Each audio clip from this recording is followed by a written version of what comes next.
Assalamualaikum warahmatullahi wabarakatuh. Saudaraku, pernahkah kita berpikir bahwa setelah kita meninggal, yang tersisa dari kita bukan harta, bukan jabatan, bukan pujian manusia, tapi amal kita sendiri. Saudaraku, kubur adalah tempat yang tidak bisa kita hindari. Cepat atau lambat, kita semua akan sampai di sana. Sendirian, tanpa teman, tanpa keluarga, tanpa apapun, selain amal yang kita bawa. Saudaraku, kisah ini datang dari seseorang yang hidupnya sangat dekat dengan kematian, yang setiap hari melihat manusia dikuburkan, yang setiap hari menjadi saksi akhir dari kehidupan dunia. Kita sebut saja namanya Pak Hasan. Pak Hasan adalah seorang pengurus jenazah. Ia terbiasa memandikan, mengafani, dan menguburkan orang-orang yang telah meninggal. Bagi sebagian orang, pekerjaan itu menakutkan. Namun bagi Pak Hasan, itu adalah amanah, ibadah, dan pengingat bahwa hidup ini tidak lama. Saudaraku, selama bertahun-tahun, Pak Hasan telah mengurus banyak jenazah, dari yang tua hingga yang muda, dari yang sederhana hingga yang kaya. Namun, ada satu kejadian yang tidak pernah bisa ia lupakan. Kejadian yang membuatnya merinding, bahkan hingga hari ini. Saudaraku, hari itu, langit tampak mendung, udara terasa berat, seolah-olah ada sesuatu yang berbeda. Pak Hasan menerima kabar bahwa ada seseorang yang meninggal dan keluarganya meminta bantuan untuk mengurus jenazahnya. Seperti biasa, Pak Hasan datang dengan niat membantu dan menjalankan amanah. Saudaraku, namun sejak awal ia sudah merasakan sesuatu yang aneh. Rumah itu terasa sunyi. Bukan hanya sunyi karena duka, tapi seperti ada sesuatu yang membuat hati tidak tenang. Saudaraku, ketika ia masuk, ia melihat jenazah itu terbaring di depan, ditutupi kain. Orang-orang di sekitarnya tidak banyak bicara. Wajah mereka tegang, seolah-olah menyimpan sesuatu. Saudaraku, Pak Hasan mendekat. Ia membuka kain penutup dengan perlahan, dan di saat itulah ia merasakan sesuatu yang tidak biasa. Bau.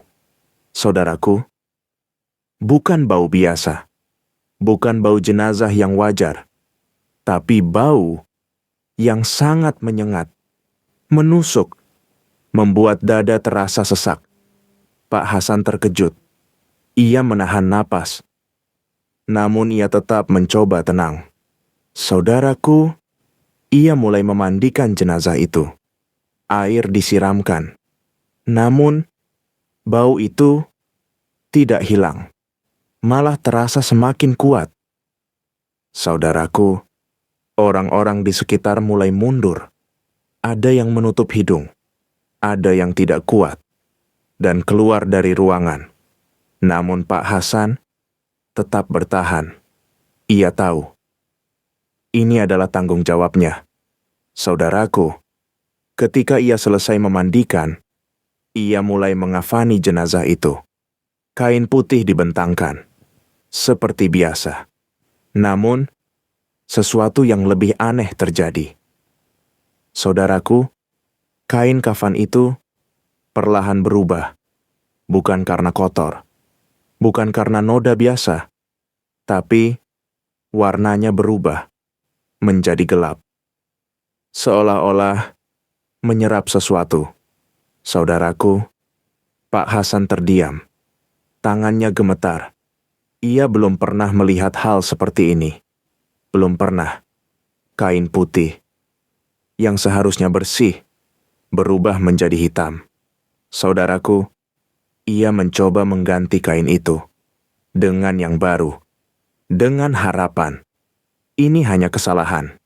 Namun, hal yang sama terjadi.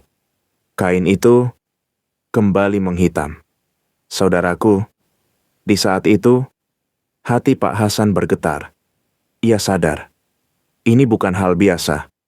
Ini bukan sekadar kejadian, tapi sebuah tanda, sebuah peringatan. Saudaraku, suasana di ruangan itu berubah.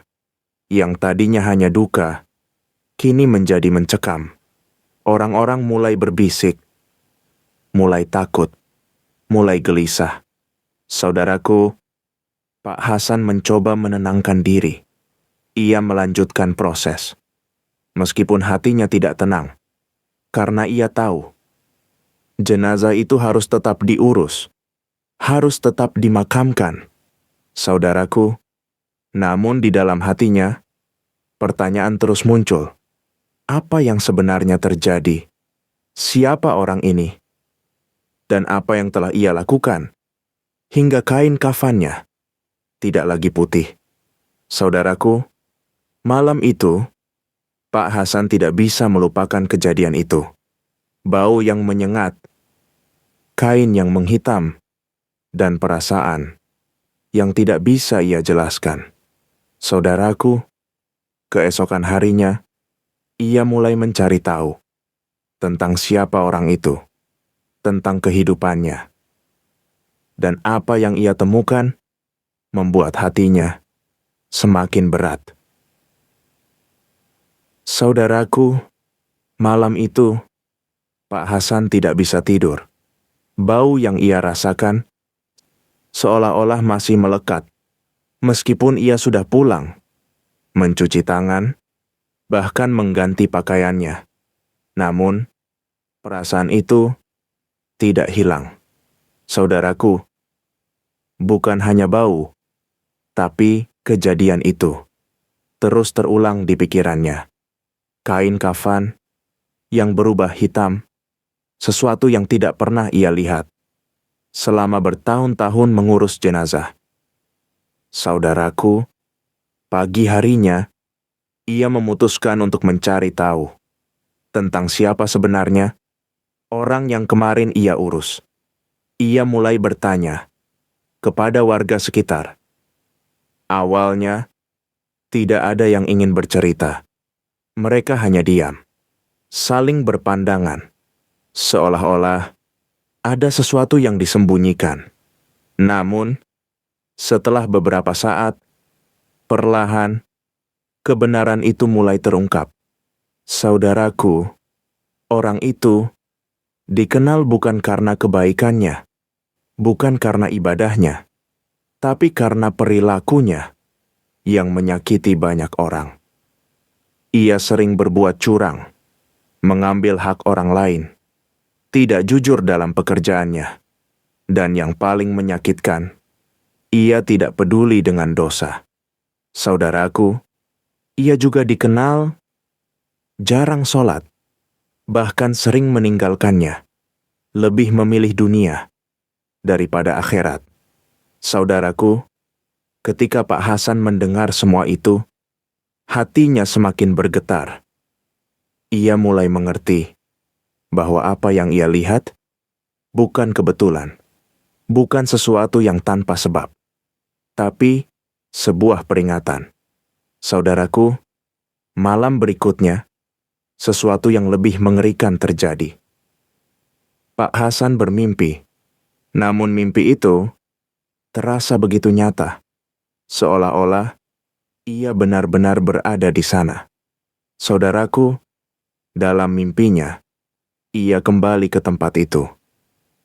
Tempat jenazah itu dikafani, namun suasananya berbeda, lebih gelap, lebih sunyi, lebih mencekam.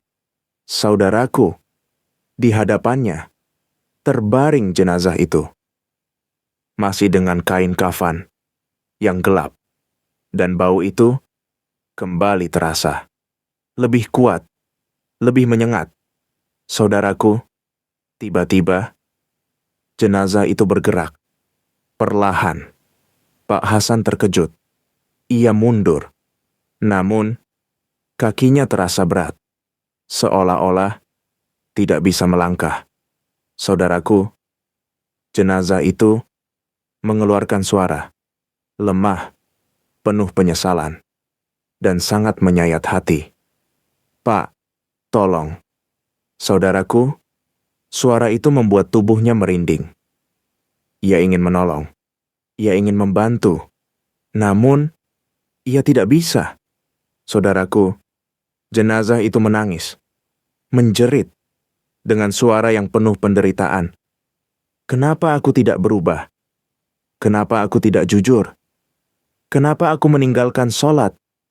Saudaraku, kata-kata itu menghantam hati Pak Hasan.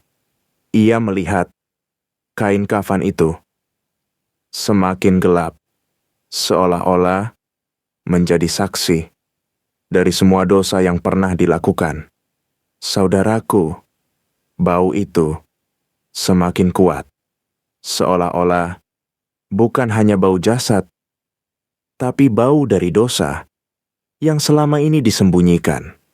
Saudaraku, Pak Hasan menangis.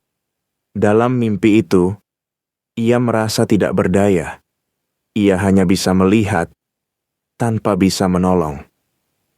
Karena ia sadar, setelah kematian, tidak ada lagi kesempatan, tidak ada lagi perbaikan, tidak ada lagi waktu.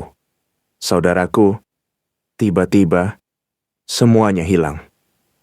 Jenazah itu kembali diam.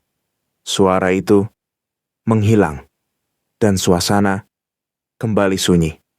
Pak Hasan terbangun, napasnya berat, tubuhnya berkeringat, dan hatinya dipenuhi rasa takut. Saudaraku, sejak hari itu, hidup Pak Hasan berubah. Ia tidak lagi melihat kematian sebagai hal biasa. Ia tidak lagi menganggap dosa sebagai sesuatu yang ringan. Ia menjadi lebih berhati-hati, lebih menjaga amalnya, lebih sering mengingat bahwa setiap perbuatan akan kembali kepada kita.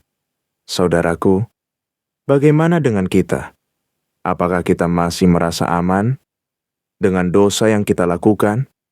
Apakah kita masih menunda untuk berubah? Saudaraku, jangan tunggu sampai terlambat. Jangan tunggu sampai kain kafan kita tidak lagi putih. Jangan tunggu sampai penyesalan itu datang ketika semuanya sudah berakhir.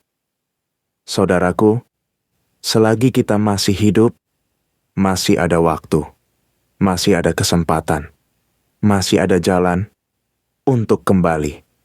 Perbaiki diri kita, jaga kejujuran kita, jaga sholat kita, dan tinggalkan dosa sebelum kita yang ditinggalkan dunia.